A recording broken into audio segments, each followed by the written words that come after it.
This episode of the Golf Podcast is sponsored by Bomb Tech Golf. Attention golf fans, the Grenade Irons pre-order is now live. If you already know about Bomb Tech, then you know why their new irons are creating such a buzz these last few weeks. But for anyone out there who hasn't heard of them, Bomb Tech is the only direct-to-consumer brand that cares only about the regular golfer. You'll never see these guys paying a pro to swing their clubs, and they've sworn off retail. By selling direct, Bomb Tech is able to offer a premium product at an incredibly fair price. Yeah, Mike, I've been a big fan of Bomb Tech for quite some time now, and I've actually been playing their Grenade driver for the last 2 seasons.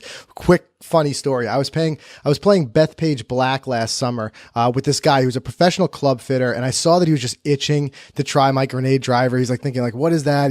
I could see him itching. So needless to say, I let him try it. He was super impressed with the craftsmanship, and he was shocked when I told him it only cost me $299. And Mike, I was just checking out their website. That driver is $197 right now. So it's a super deal. I don't know how long that's going to last, but now, after 2 tooling changes and countless hours of testing and engineering the 4-through pitching wedge Grenade iron set, it's ready to compete, and it's available for pre-order, like you said. So what's so cool about the Grenade irons? Premier weighting for increased accuracy on off-center hits, low GC for higher ball flight and soft landings. They got a heavier weight for better contact through the impact zone, and a stepless steel shaft for consistent feel and performance. And here's what's really cool. Bomb Tech even guarantees their performance.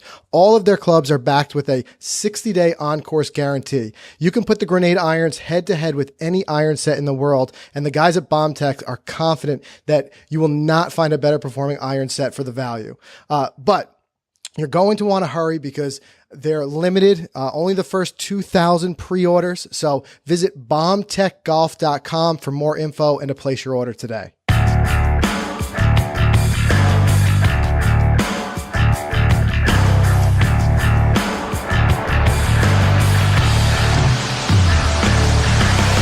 Welcome to the Golf Podcast, presented by Golficity, where we bring you the tips, instruction, and support you need to get the most out of your golf game. And now your hosts, Frank and Mike. Hey everybody, this is episode number 151 of the Golf Podcast. We're going to talk about another topic. I feel like I say this every week because we get so many questions, which is great, through emailing us at podcast@golficity.com or through the Facebook group. But this is something we hear people ask a lot: how to get those tricky downhill putts. Again, putting is something that we come back to because it's really where the scoring happens. So this very specific area is something that I want to talk about. We've got a lot of really important points that I want to hit on with that. Before we do, one quick thing. Excuse me if you hear me coughing or anything. I'm a little under the weather. Mike, this Northeast winter weather. One more reason I hate the Northeast winter. It was 55 degrees the other day. Then it was 14 the next day. I know, it's nuts, but hey, I applaud you for manning up to be on the show tonight. So thank you. Yeah. Plenty of Tylenol and plenty of water. Yep. So if I cough, you'll have to excuse me. Real quick, one thing that I want to talk about because unbelievable. Have you been watching out in Hawaii, Justin Thomas, like pure dominance, just sweeping Hawaii, the 59, winning by the last, by the 5 strokes. It was ridiculous. It's amazing when players are that locked in. It's so great to watch because every shot, shot after shot is just perfect. Yeah. And, it kind of reminds me of like the Tiger of old, watching him just be lights out. I mean, I don't know if this will transition throughout the whole year. I hope it does. I like watching him play, but it's been a good start to the season for all the guys, especially JT. Yeah. A lot of fun, crazy stuff going on. But what I always take from it, watching him, I always try to, I know I'm not playing at their level by far, but I always like to try to learn something from watching and take something away. And the biggest thing with him is the amount of power he generates for his size. I mean, you and I stood next to him at the Barclays. He's smaller than both of us. And that one, I know, granted, everybody's going to say downhill with wind or whatever, but 404 yards off the tee, that's ridiculous. Yeah, I would love to be able to do that at some point in my life, right? It just proves that the mechanics and the timing, it's mechanics and timing. You see these guys trying to like beef up and stuff like that, but that's what it really comes down to. And actually, it leads into something else I wanted to mention. We had an email come in the other day. actually a couple of them from a new listener, Joe Dolan. And it's really cool. He just discovered the show. He's been on a couple long car rides. So he's been emailing me and I've been emailing back and forth as he kind of goes through and touches on some of them. But one thing that it was interesting that he had said was talking about I think this was back in episode 91 where we talked about swinging slower. And he was saying, the real idea is swinging smoother, not slower. And it's a good thing for me to clarify. I think I mentioned it in that episode, the idea that it's more, we're trying to promote a feeling of slower. We're not saying that you actually physically want to swing slower, but it's that feel. So a lot of different ways you can express it. It's for the mind, how it wants to do it. But a smoother swing with a better rhythm and a better tempo is going to feel slower. That's when we feel like we barely swung and the ball, went so much further than what we're normally hitting. So I appreciate Joe pointing that out. That's a good clarification. So I think one thing I heard, I think it was Hank Haney say, was that focus on swinging fast, not hard. And I think that's what the distinction I was trying to make. When I say slower, it's not the physical club head speed is slower. It's the whole feeling, the body feel is slower because of the fact that the tempo is better. But when you start to try to swing hard, right, and you start to try to involve those big muscles like the arms, the biceps, things like that, you're actually slowing down your swing speed. And the perfect example, and this is what made me think of it, Justin Thomas. I mean, like I said, guy probably weighs 140 pounds soaking wet, but he generates a ton of club head speed, especially with that driver, because you see him just the way he twists and that type of motion. So that was a really cool thing. And I wanted to mention that if anybody hasn't heard that, go back and check out episode 91 where we talked about that in detail, because that was a fun one for sure. Yeah. It's so hard though, Frank. It makes it sound so easy with the difference between fast versus hard or slow versus smooth. I mean, putting it to work, putting the range work in to do that, it's difficult. I mean, you can get the rhythm going on the range with like a nice smooth swing, but I think the minute I get out on the course, all the elements change because everything's different, and then it all goes out the window for me. So that's actually one of the biggest parts of my game, the slow versus smooth. Yeah, and that's why I wanted to throw it out there, because everybody's going to kind of attach to a different almost swing thought. And when I'm more saying, like, if the swing thought of slow causes you to be more controlled and rhythmic, then that's what I think you should pursue. If your mind better attaches to something like smooth, then use that as your swing thought. So different people are just going to attach to a different word, and it, in certain ways it means different things to different people. But whichever one gets you promoting a much more controlled, as I said, rhythmic swing, that's where you're going to start to really see it. So that's a good one. And actually, he's funny. John said he uses the KISS method. Keep it smooth, stupid. Yeah, I love it. We've all heard, keep it simple, stupid. He says, keep it smooth, stupid. And it's so true. And that's why so many of us, we see our game going off the rails, when we hit a couple bad shots and it just goes downhill very quickly. It's largely because we're forcing it. We're not staying smooth. So it's just that return to being smooth is where you're going to really see that improvement. Yeah, makes perfect sense.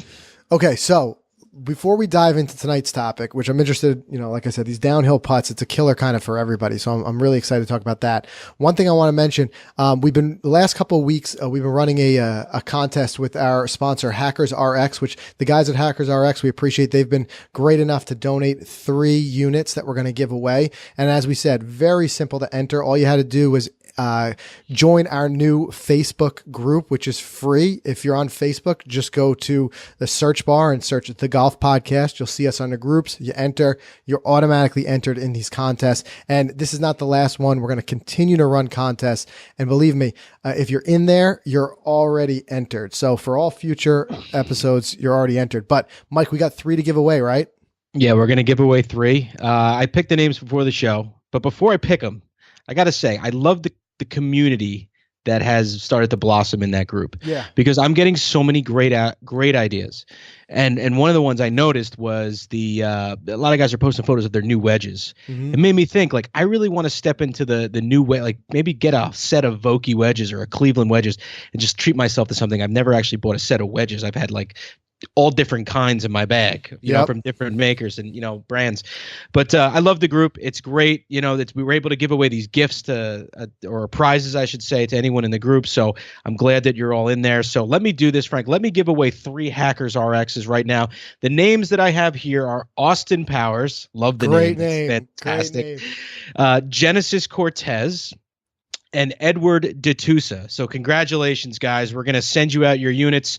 We'll connect through Facebook to get your addresses. That's really cool. Yeah, congrats, everybody. And like I said, stay in the group, keep joining the group, because if you're in there, you're automatically entered. We're going to keep working with our show sponsors and people like that to get, you know, to donate some of these awesome new tools and equipment, and we're going to be giving that away because we want to give back as much as we can. All right, Mike, let's do a quick word from our sponsor, Hackers RX, and then we're going to dive right into tonight's topic. This episode of the Golf Podcast is brought to you by Hackers RX, a durable, collapsible, convenient, and probably the simplest golf tool you'll ever use. So why is it so simple? Because this multifunctional training tool opens up into the perfect golf practice station, which helps you with aim, stance, swing path, and even ball position. And it fits right in the palm of your hand.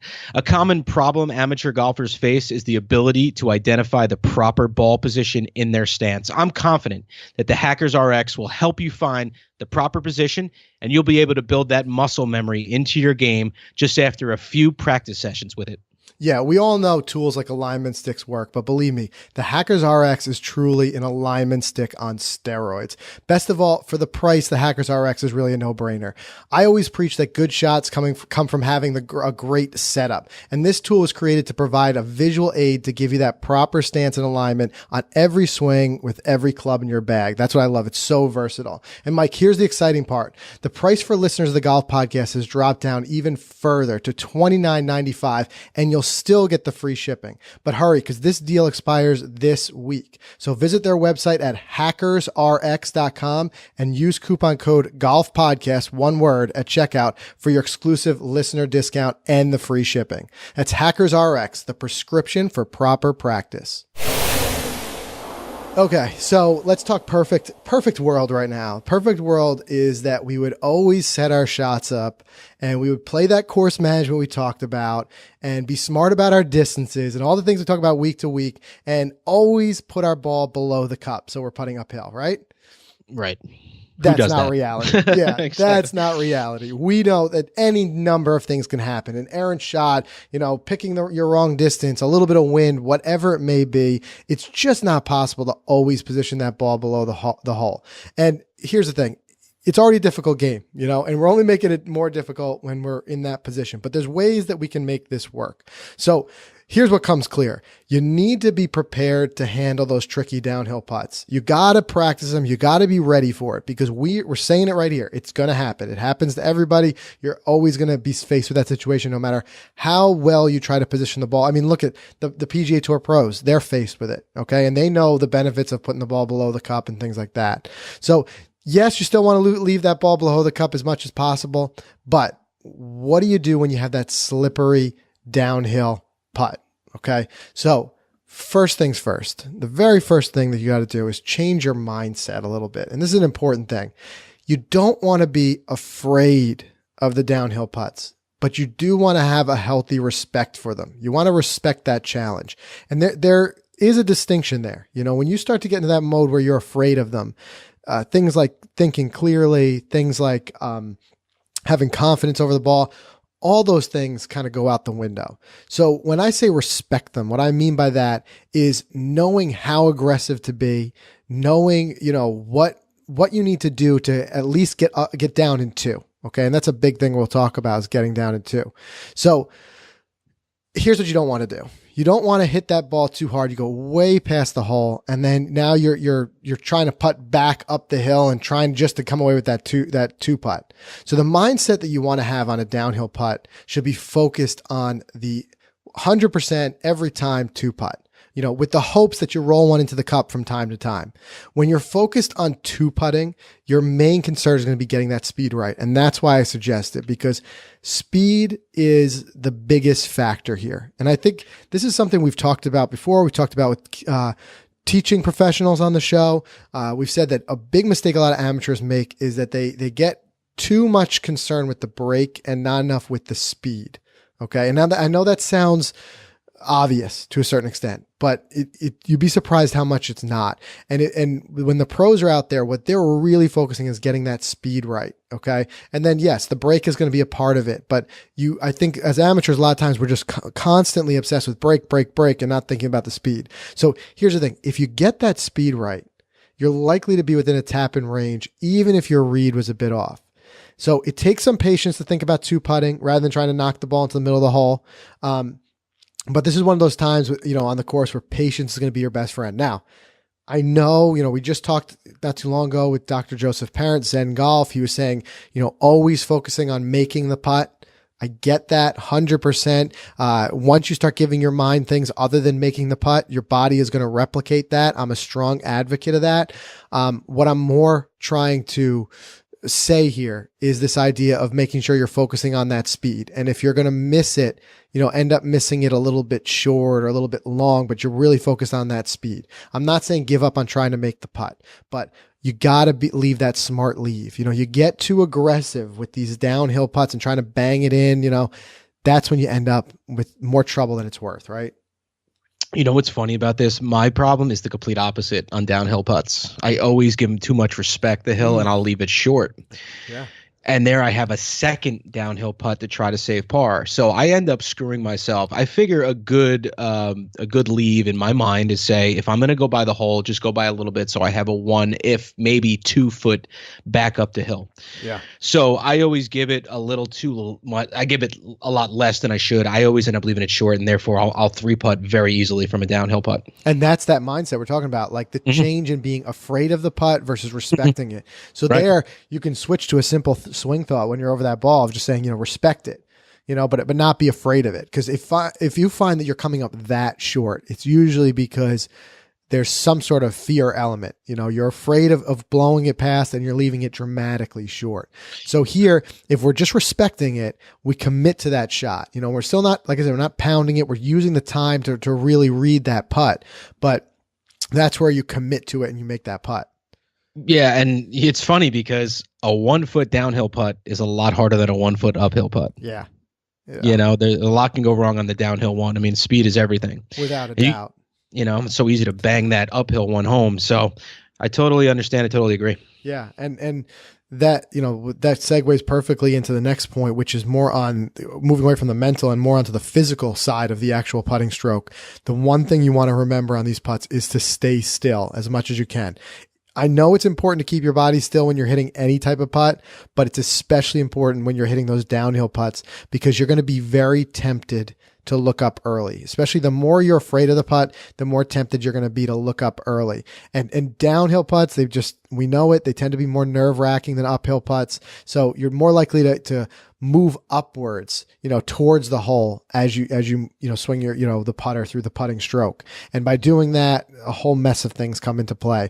So you don't want to move your head early. A great kind of practice thing that you can do for this is, and it's a very simple practice technique, is just keeping your head and eyes down until you hear that ball hitting the cup. And this is something, it's a great thing to do on the during your putting practice sessions on the putting surface and on the practice green. Just practice that. Set up a couple of downhill putts and then just work on keeping your head down all the way through the stroke finish. And this is going to help you really with all putts, not just downhill putts.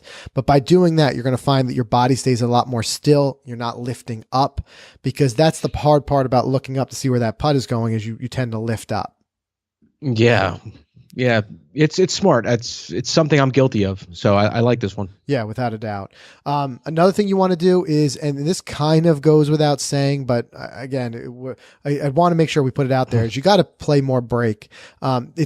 It can be commonly overlooked. When putting downhill, you need to play significantly more break than you would, with that same putt coming uphill. And the physics, the reason for this, the answer is simple. The ball is going to be rolling slower. Therefore, it's going to have more time to take any break that's present in the putt. Any of those undulations are going to affect it a lot more. And this is something, again, we see very often. Amateur golfers tend to underread downhill putts, which is why a lot of them don't fall. So anytime you're facing that quick downhill putt, on a side slope, be sure you pick that target line that gives the ball plenty of room to work back towards the hole. And here is something that I like what Dr. Parent said was picking like on the face of a clock where you want that ball going into the hole. So if facing the hole and 12 o'clock is the top of the hole, 6 o'clock is towards you, and you say, this is going to be a breaking left to right. So I want that ball to roll in somewhere around 7 or 8 o'clock. You get what I'm saying? Like that becomes your point. And the rest of the read becomes a little bit easier when you do that, because you can kind of visualize the ball rolling into the cup. Plus it does help with the visualization.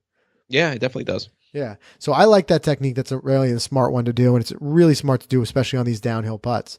Another thing, like I said, wrapping back around to there's break and then there's speed. If there's one that's more important, I'd say it's certainly the speed.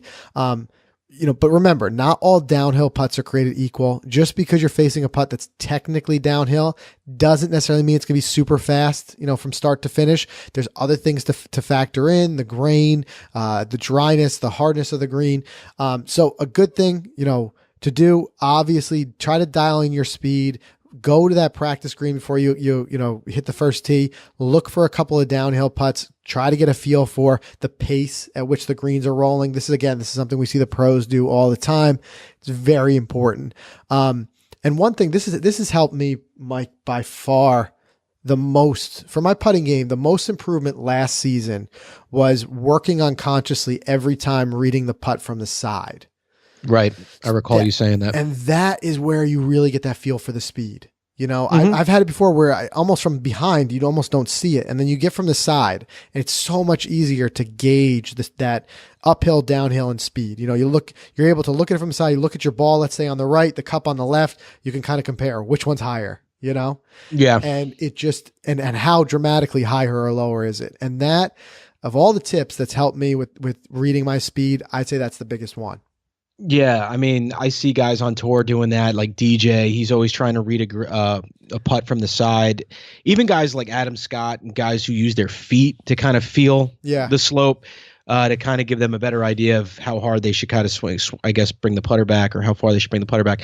But, I guess whatever works for you. I love that. I love trying to read it from the other side of the hole. But the side, as far as, what you're saying, I guess to gauge the slope of the hill. Right. Something I normally don't do. I normally don't do that. And you know what? It's funny. We kick ourselves so much for missing a good score by 2 or 3 strokes. We're adding it up on the 18th, but then we rush through certain things that are just so, with a little bit of discipline. They're simple to do. We just don't do them. Yeah. And one big thing is just taking a little more time to read your putts. It's funny. I try to be conscious of it, bring my awareness to it, and think, do I remember to do this? And I just try to remember to walk all the way around the putt, unless it's a huge 40 footer and I got to walk the whole length of the green. You got to be mindful of the guys you're playing with, but an 8-foot putt, I like to walk all the way around, read it from all sides. Doesn't take long, minute, something like that. And you could be smart about it. You can do it while other guys are coming up to the green, or while they're reading their own putts, as long as you don't get in anybody's way. But I find just that simple little bit of discipline, you're kicking yourself that much less when you card a 90 and you realize I could have had my 89 if I had just spent a little more time reading that putt.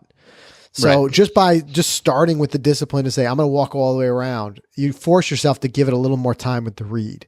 And I think that really helps.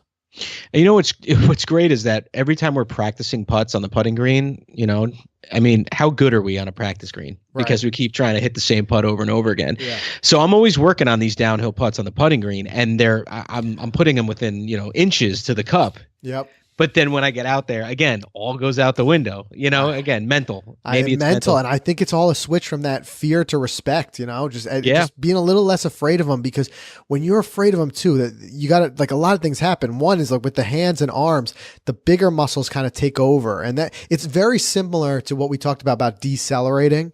When you think about it during your swing, I see a lot of times putts, that same thing happens. You tighten up. You're nervous. So what happens is you tighten up the grip, you tighten up your forearms, you get a little bit more jerky with it. You're punching at the ball. So another thing to do, it's not, not in this particular article that we're talking about tonight, which I'll link to in the show notes. But just stand over the ball. And the last thing you do before you take a putt, and this is something I do religiously, is just take one big deep breath.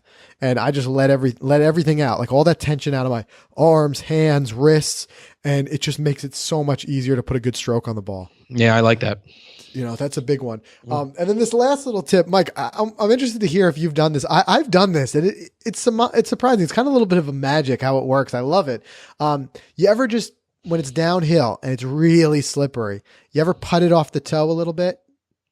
No, okay. Never. It's kind of funny. I was playing with some guys in my father's regular group, and these guys are great with their short game. They've been doing this for years and years. And I had this crazy slippery downhill putt that basically if you didn't hit the cup, it was gone. It was just ridiculous. No, you almost couldn't touch it too soft. And they were just showing me, instead of when you swing, same putt, same everything, same stroke, but instead of hitting it on that sweet spot, try to just move the ball down towards the toe and hit it. And what'll happen there is it'll actually physically deaden the ball. And here's why, because there's so much momentum and force behind that sweet spot. But down on the toe, and you could really even practice this at home, once you hit, what happens is that toe kicks back, right? It doesn't stay solid. It kicks back. So you deaden it, and you'd be surprised at how much that really slows it down. Never thought of that. It's a really cool little technique. Now, it takes some getting used to. It's something that I would practice first. But if you intentionally miss that sweet spot, it will cause that ball to come off slower, and you might have an easier time getting the speed right. And again, this is something I would not advocate regularly. This is on those really slippery putts. And like I said, if you go to golficity.com/episode 151, we have the show notes there. There's a great YouTube video that we found. We threw it in that article because it shows this. And it's one of those things, I think it lends itself more to visual. If you see it, you'll know what I'm talking about before you try to kick it off the real toe end, or something. If you're not quite grasping what I'm saying, the visual will really help. Yeah, this is something I'm never going to try, by the way, but try it on that putting green and you'll be surprised. I'll try it on the putting green, but if I do shank one in regulation, I'll blame it on the fact that I'm trying something new. How about that? There you go. But don't worry, you won't shank one. Actually, I find you have more control because you're trying so hard to hit it on the right spot of your putter face. But it's a cool thing to even just try in your living room and practice. So that's that. Like I said, lots to digest there, but the key points all come down to really, like I said, switching from that mindset of being afraid of it to respecting it, trying to keep your body still, trying to keep that head down. Don't be picking up and looking at it because you're nervous about where the ball's going to go.